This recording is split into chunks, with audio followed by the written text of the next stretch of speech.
दोस्तों, जब भी कोई इंसान कोई मूवी या कोई टीवी शो देखता है तो वो उसी तरह करने का सोचना शुरू कर देता है। उस मूवी का हीरो गया भाड़ में, वो इंसान अपने दिमाग के अंदर उस मूवी का हीरो खुद ही बन के बैठ जाता है। दोस्तों, ये चीज काफी ज्यादा खतरनाक है क्योंकि ज्यादातर इंडियन पाकिस्तानी मूवीज और ड्रामे, इनका रियलिटी से कोई ताल्लुक नहीं होता। इन मूवीज में लॉजिक नाम की कोई चीज नहीं होती। लोग इन मूवीज की बातों को अपनी जिंदगी में अप्लाई करते हैं और सोचते हैं कि उनको भी उसी तरह के रिजल्ट्स मिलेंगे जिस तरह के रिजल्ट्स मूवी में हीरो को मिले थे। अपनी गर्लफ्रेंड के लिए मरना, लोगों के चाटते फिरना, अपनी गर्लफ्रेंड की अम्मी को बचाना, कभी उसके भाई को बचाना, इसके अलावा ये मूवीज आपको कुछ नहीं सिखाएंगी। आपको शायद ये मजाक लग रहा हो, लेकिन मैं आपको बता दूं, बहुत सारे लोग जिनमें ज्यादातर नौजवान होते हैं, वो अपने दिमाग के अंदर ही एक दुनिया बना लेते हैं और उस दुनिया में वो जिसे पसंद करते हैं, कभी उसकी अम्मी को बचा रहे हैं, कभी उसके अब्बू को बचा रहे हैं, कभी उनके पीछे गुंडे पड़ गए हैं, कभी कुछ हो गया है। इस तरह के वो अपने दिमाग के अंदर ही हीरो बने रहते हैं।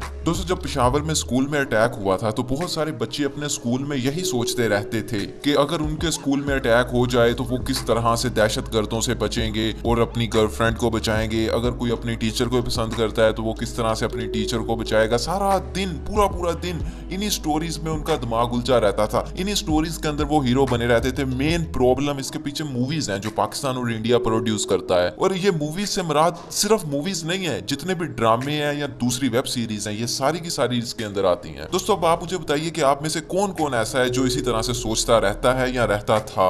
और दूसरी तरफ दोस्तों, हॉलीवुड मूवीज ऐसी नहीं होती, उनमें इश्क का फैक्टर काफी ज्यादा कम होता है। इस वीडियो में मैं आपको 7 सर्वाइवल मूवीज बताऊंगा जो मुझको बहुत ज्यादा अच्छी लगती हैं। उनके ग्राफिक्स, उनकी स्टोरी लाइन एकदम दिमाग को हैरानगी में डाल देते हैं। उन मूवीज को देखने के बाद कई दिन तक वो मूवीज अपना असर दिमाग पर रखती हैं।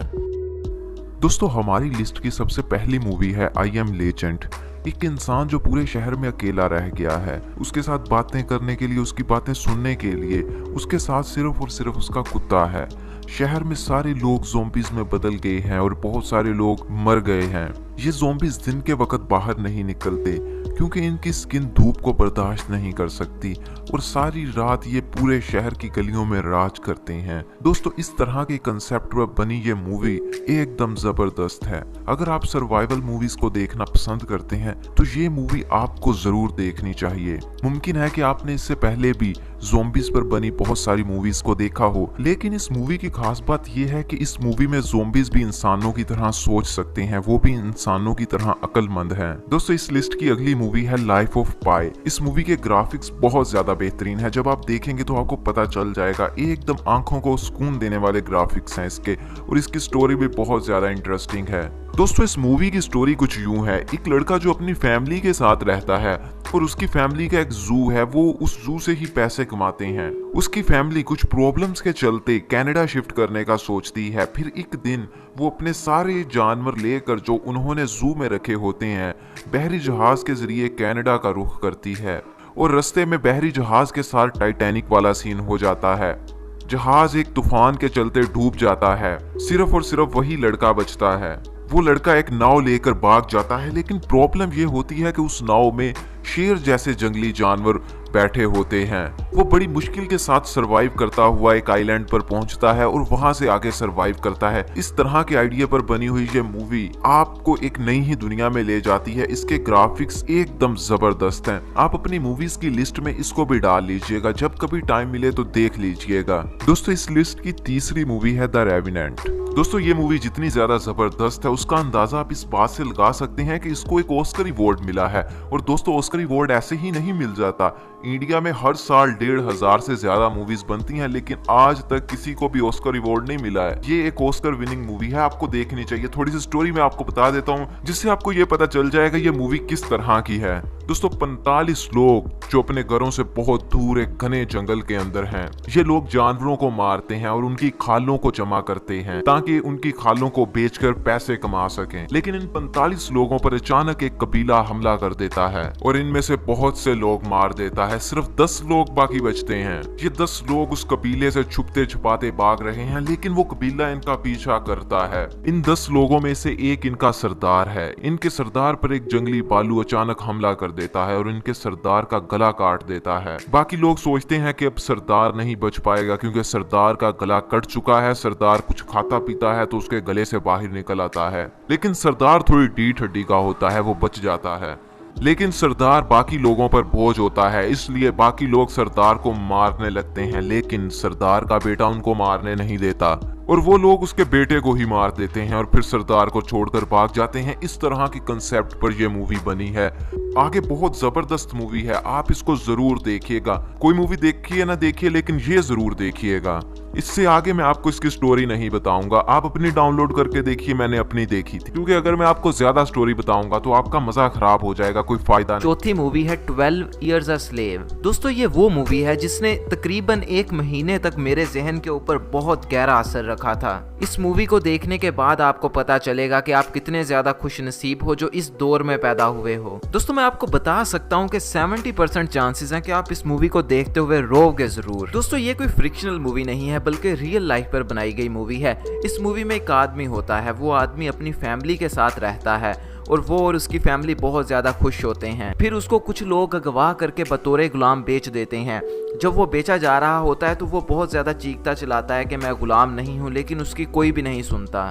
फिर दोस्तों उसका जो मालिक होता है वो उसको बहुत ज्यादा मारता पीटता है, सारा दिन उनसे काम करवाता है। दोस्तों इस मूवी में बहुत सारे ऐसे सीन्स हैं जिनको देख के एक इंसान टूट टूट के रोना शुरू कर देता है। दोस्तों इस तरह उस आदमी की स्टोरी पर बनाई गई ये मूवी है। बाद में वो आदमी बहुत ज्यादा 12 साल गुलामी करने के बाद आजाद होता है। इस मूवी को तो आप लाजमी देखिएगा, क्योंकि ये मूवी आपको बताएगी कि आप बहुत ज़्यादा खुशनसीब हैं जो इस दौर में रह रहे हैं। और जितने भी आपके बड़े हैं जो कहते हैं कि पिछले दौर ये थे, ब्ला थे, बहुत ज़बरदस्त थे, सब झूठ बोलते हैं, पिछले दौर बहुत बुरे थे। दोस्तों मैं आपको जितनी भी मूवीज़ बता रहा हूँ ये सारी ही अच्छी हैं। इनमें ये फ़र्क कर पाना कि कौन सी मूवी ज़्यादा अच्छी है और कौन सी कम अच्छी है, ये बहुत मुश्किल काम है। अपनी अपनी जगह पर ये सारी मूवीज़ ही परफेक्ट हैं। दोस्तों इस लिस्ट की 5वीं मूवी है मैड मैक्स फ्यूरी रोड। दोस्तों द रेवेनेंट की तरह इस मूवी को भी इसके विजुअल्स और इसकी स्टोरी लाइन की वजह से ऑस्कर अवार्ड मिला है। दोस्तों इस मूवी में डायलॉग्स कम है, हमको ज्यादा मूवी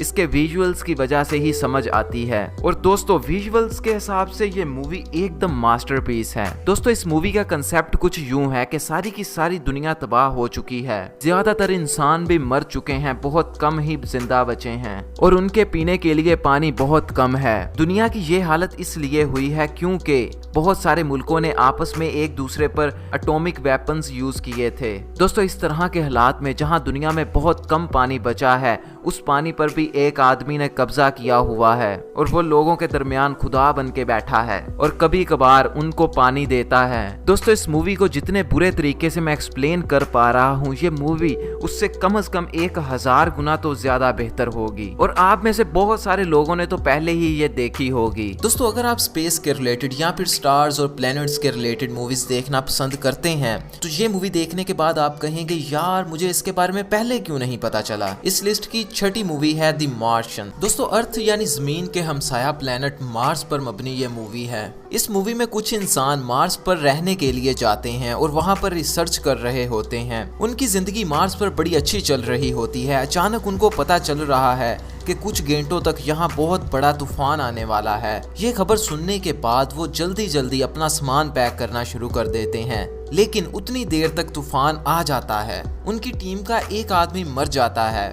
वो लोग उस आदमी को वहीं छोड़कर खुद जमीन की तरफ निकल जाते हैं। जब मार्स से तूफान खत्म होता है तो हमको देखने के लिए मिलता है कि वो आदमी अभी भी जिंदा है, लेकिन उसके काफी चोटें लग चुकी हैं। अब वो आदमी उठता है और देखता है कि मार्स पर मैं अकेला रह चुका हूँ। उसके पास खाने के लिए बहुत कम सामान है और मार्स पर वो कहीं से कुछ भी लेकर नहीं खा सकता। तो इस तरह के हालात में वो आदमी सरवाइव करता है। एक मर्तबा तो वो आदमी अपने लिए आलू की खेती भी लगाता है, लेकिन उसके आलू खराब हो जाते हैं। आप शायद सोच रहे हो कि जमीन वाले लोग वापस जाकर उसको ले क्यों नहीं आते। दोस्तों ऐसा करने में 3 साल से ज्यादा का वक्त लगेगा और उतनी देर में उसके पास जो आलू बचे हैं वो भी खत्म हो जाएंगे। इसलिए अगर इंसान जमीन से जाते भी हैं उसको लेने के लिए, उससे पहले ही वो मर चुका होगा। इसी तरह वो बड़ी मुश्किल के साथ वहाँ पर जिंदा रहता है। दोस्तों कैसा लगेगा आपको कि आपके घर के अंदर एक ऐसा कमरा हो जिसके अंदर जाके आप कुछ भी मांगें तो वो आपको मिल जाए। मिसाल के तौर पर आप उस कमरे के अंदर जाते हो और जाके कहते हो मुझे एक पिज्जा चाहिए, और थोड़ी देर के बाद आपके सामने एक पिज्जा आ जाता है। आप उस गर्मा गर्म पिज्जे को उठाते हो, केचप लगा के खा जाते हो। दोस्तों हमारी अगली मूवी इसी कंसेप्ट पर बेस्ड है। इस मूवी का नाम है द रूम। दोस्तों इस मूवी में एक जोड़ा होता है। दोस्तों जोड़ा मतलब आप समझते हैं एक लड़का और एक लड़की, मियाँ और बीवी, इस तरह एक जोड़ा होता है। वो अपने लिए एक नया घर खरीदता है। एक दिन वो लड़का एक कमरे में बैठा बोतल पी रहा होता है। उसकी बोतल खत्म हो जाती है। वो कहता है कि काश मेरे पास एक और बोतल होती। अचानक उसके कमरे की लाइटें ब्लिंक होना शुरू हो जाती हैं और थोड़ी देर बाद उसके सामने एक नई बोतल आ जाती है और वो बोतल सेम उसी तरह की होती है जो वो पहले पी रहा होता है। ये देखकर वो लड़का काफी डर जाता है और सोचता है कि इस कमरे में कौन है जिसने मेरे सामने ये बोतल ला के रख दी है, लेकिन उसको अपने आसपास कोई भी नहीं मिलता और वो बोतल उठाता है और पीना शुरू कर देता है। कुछ टाइम के बाद वो वाली बोतल भी खत्म हो जाती है। वो फिर से बोतल मांगता है और कमरे की लाइटें दोबारा से ब्लिंक होना शुरू हो जाती हैं। कभी लाइटें चलती हैं, कभी बंद हो जाती हैं और कुछ देर बाद कमरे की लाइटें सही हो जाती हैं और उसके सामने एक नई बोतल पड़ी होती है। ये देख के वो अपनी बीवी के पास भागा भागा जाता है और उसको बताता है कि इस घर में एक ऐसा कमरा है जिसमें जाके जो भी मांगे हमें उसी कमरे के अंदर उसी वक्त मिल जाता है। फिर वो और उसकी बीवी ये दोनों बहुत सारी चीजें मांगते हैं, बहुत सारा पैसा, नए नए कपड़े, तरह तरह के खाने, ये सारा कुछ वो इसी कमरे से लेते हैं। अब वो जब उस कमरे से सारा कुछ ले चुके होते हैं तो उनको एक बेटे की जरूरत होती है, तो वो अपना बेटा भी उसी कमरे से ले लेते हैं। लेकिन